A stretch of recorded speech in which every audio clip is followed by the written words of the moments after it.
সারা দেশে বেড়েছে ডেঙ্গু ও জলবায়ু পরিবর্তনজনিত রোগ। এ নিয়ে আরো জানাতে চট্টগ্রাম এবং বরগুনা থেকে আমাদের সঙ্গে যুক্ত হচ্ছেন আহমেদ মুসা এবং এ কে এম নাজিম। প্রথমেই যাব আমরা এ কে এম নাজিমের কাছে চট্টগ্রামে। নাজিম, হাসপাতালে পর্যাপ্ত পরিমাণ চিকিৎসা সেবা অব্যাহত আছে কিনা বিস্তারিত জানাবেন। ডেঙ্গুর পাশাপাশি চট্টগ্রামে ইতিমধ্যে আমরা দেখেছি ঠান্ডাজনিত যেসব রোগ রয়েছে সেগুলো কিন্তু দেখা দিচ্ছে। কারণ গত বেশ কিছুদিন ধরে চট্টগ্রামে ডেঙ্গুর যে প্রাদুর্ভাব সেটি যেমন বাড়ছে, পাশাপাশি মৃত্যুও বাড়ছে। এর মধ্যে গত কয়েকদিন ধরে যেহেতু শীত জেগে বসছে, তার কারণে শীত ঠান্ডাজনিত যেসব রোগ, সর্দি, কাশি, জ্বর, গলা ব্যথা, এগুলো কিন্তু দেখা দিচ্ছে। কারণ আমরা এখন যে হাসপাতালে রয়েছি এটি চট্টগ্রামের সবচাইতে বড় হাসপাতাল, চট্টগ্রাম মেডিকেল কলেজ হাসপাতাল। এই হাসপাতালে দৈনিক গড়ে কিন্তু ডেঙ্গু রোগীদের পাশাপাশি ঠান্ডাজনিত রোগী কিন্তু বেশি চিকিৎসা নিচ্ছেন। কারণ নগরের পাশাপাশি আশপাশের যতগুলো জেলা উপজেলা রয়েছে সবগুলো থেকে কিন্তু এই হাসপাতালে প্রতিদিন রোগী নিয়ে আসে। আমরা যেটি এই হাসপাতালের জরুরি বিভাগে কথা বলে জেনেছি, এখানে দৈনিক গত ৩-৪ দিন ধরে গড়ে শীতজনিত রোগে যারা আসছেন, বিশেষ করে শিশুরা এবং বৃদ্ধরা, গড়ে 50 থেকে 55 জন পর্যন্ত রোগী আসেন। তাদের মধ্যে অধিকাংশ কিন্তু শিশু বা সদ্য নবজাতক, যারা ঠান্ডাতে আক্রান্ত হচ্ছেন বা শীতজনিত রোগে আক্রান্ত হচ্ছেন। তাদের শিশুদের মাঝে অনেকাংশে দেখা যাচ্ছে যে আপনার নিউমোনিয়া থেকে শুরু করে ঠান্ডাজনিত গলা ব্যথা, জ্বর, কাশি, সর্দি এবং নিউমোনিয়া, জন্ডিস বা এইসব রোগ দেখা যাচ্ছে। চিকিৎসকরা বলছেন যেহেতু আবহাওয়া পরিবর্তন হচ্ছে এবং ঠান্ডা যে শীতকাল শুরু হচ্ছে সেটির কারণেই মূলত ঠান্ডাজনিত রোগগুলো বাড়ছে। পাশাপাশি ডেঙ্গুরও কিন্তু একই সাথে বাড়ছে। কারণ ডেঙ্গু ও সর্দি, জ্বর, কাশির কারণে ডেঙ্গুর অনেকাংশে ডেঙ্গু শনাক্ত করা হচ্ছে। পরীক্ষা দিলে বা টেস্ট, যেকোনো ধরনের টেস্ট দিলেই কিন্তু ডেঙ্গুতে আক্রান্তের সংখ্যাও বাড়ছে। নগরের পাশাপাশি হাটহাজারী, রাউজান, ফটিকছড়ি, রাঙ্গুনিয়া, ভোজপুর, সীতাকুণ্ড, মিরসরাই, সন্দ্বীপ, আনোয়ারা, কর্ণফুলী, পটিয়া এসব উপজেলায় কিন্তু ডেঙ্গুর পাশাপাশি ঠান্ডাজনিত যেসব রোগ রয়েছে সেগুলো বাড়ছে। উপজেলা স্বাস্থ্য কমপ্লেক্স গুলোতে আমরা যে খবর নিয়েছি সেটিতে আমরা যেটি জেনেছি, প্রতিদিন গড়ে আপনার 15 থেকে 20 জন পর্যন্ত ঠান্ডাজনিত রোগে আক্রান্ত, বিশেষ করে শিশুরা, শিশুদেরকে নিয়ে আসা হয় এবং বৃদ্ধরাও কিন্তু চিকিৎসা নিচ্ছে। তাই গ্রামীণ এলাকাগুলোতে এখনো যে শীতের প্রাদুর্ভাব, যেটি শীত দেখাচ্ছে সেটির কারণে কিন্তু ঠান্ডাজনিত রোগে কিন্তু বাড়ছে।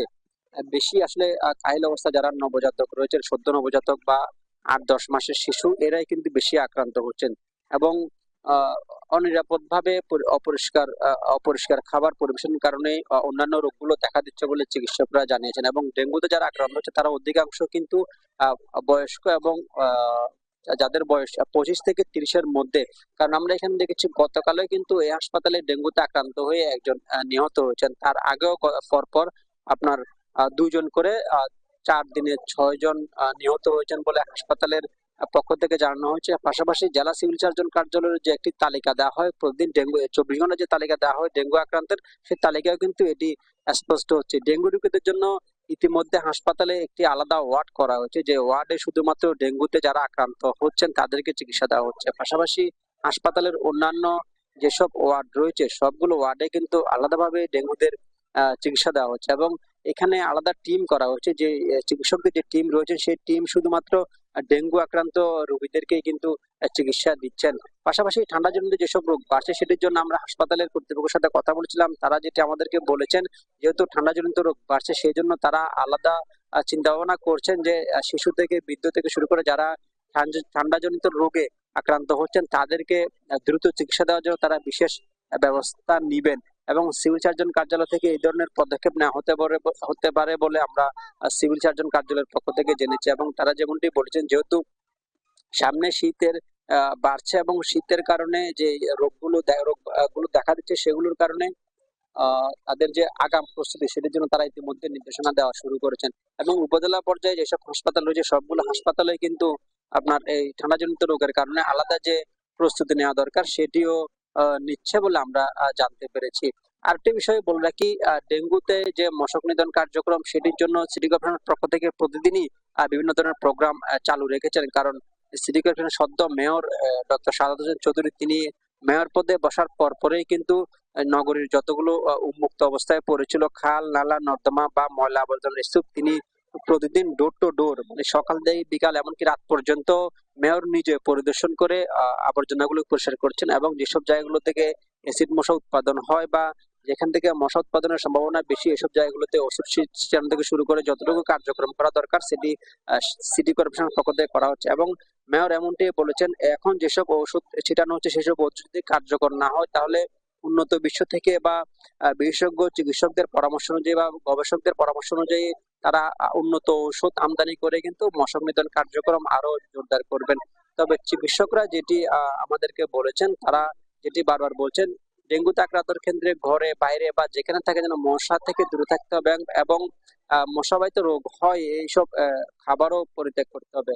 পাশাপাশি ঠান্ডা জাতীয় রোগের জন্য শিশুদেরকে পর্যাপ্ত পর্যাপ্ত সতর্ক থাকতে হবে এবং যারা অভিভাবক রয়েছেন তারাও যেন মশাবাহিত রোগ থেকে শুরু করে অথবা ঠান্ডা জনিত যেসব রোগ জ্বর হচ্ছে সেগুলোর জন্য তারা সতর্ক থাকতে বলেছেন। তো আমরা এখন চলে যাব বরগুনায়, সেখানে আমাদের সহকর্মী আছেন, তিনি জানাবেন বিস্তারিত।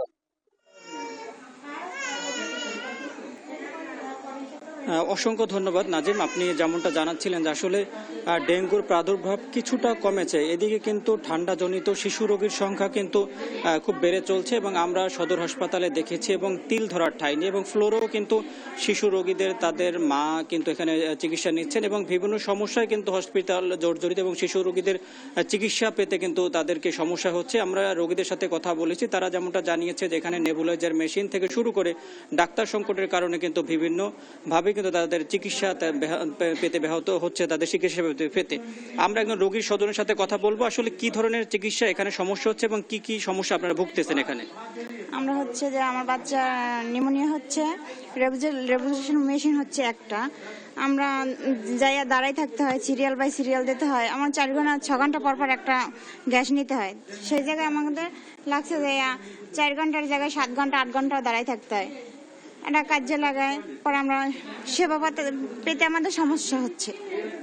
এই যেমনটা শুনছিলেন যে আসলে এখানে কিন্তু অনেকটাই সমস্যা হচ্ছে, রোগীর চাপ বেড়ে যাওয়ার কারণে ডাক্তাররাও কিন্তু তাদের চিকিৎসা দিতে হিমশিম খাচ্ছে এবং এখানে 50টি বেডের অনুকূলে প্রায় 150-রও বেশি কিন্তু শিশু রোগী ভর্তি হয়েছে। চলতি বছরে প্রায় 583 জন রোগী কিন্তু শিশু রোগী কিন্তু চিকিৎসা নিয়েছেন। আমরা এখানে সিভিল সার্জন রয়েছে, তার সাথে আমরা কথা বলেছি, তিনি যেমনটা বলার চেষ্টা করেছেন যে দিনে গরম এবং রাতে শীত থাকার কারণে কিন্তু এই চিকিৎসা এভাবে কিন্তু রোগীরা আক্রান্ত হচ্ছে এবং এই আক্রান্তর ফলে কিন্তু রোগীরা হিমশিম খাচ্ছে এবং চিকিৎসকরাও কিন্তু চিকিৎসা দিতে কিন্তু অনেকটা বেগ পেতে হচ্ছে এবং এই কারণে কিন্তু রোগীদের কিন্তু সমস্যা হচ্ছে। এবং আমরা রোগীদের স্বজনদের সাথে কথা বলেছি, তারা আমাদেরকে যেমনটা জানানোর চেষ্টা করেছে এখানে যে টেস্টগুলো দেওয়া হয় সেগুলো কিন্তু অধিকাংশ বাহির থেকে করতে হয় এবং এখানে কিন্তু সকল টেস্ট হচ্ছে না।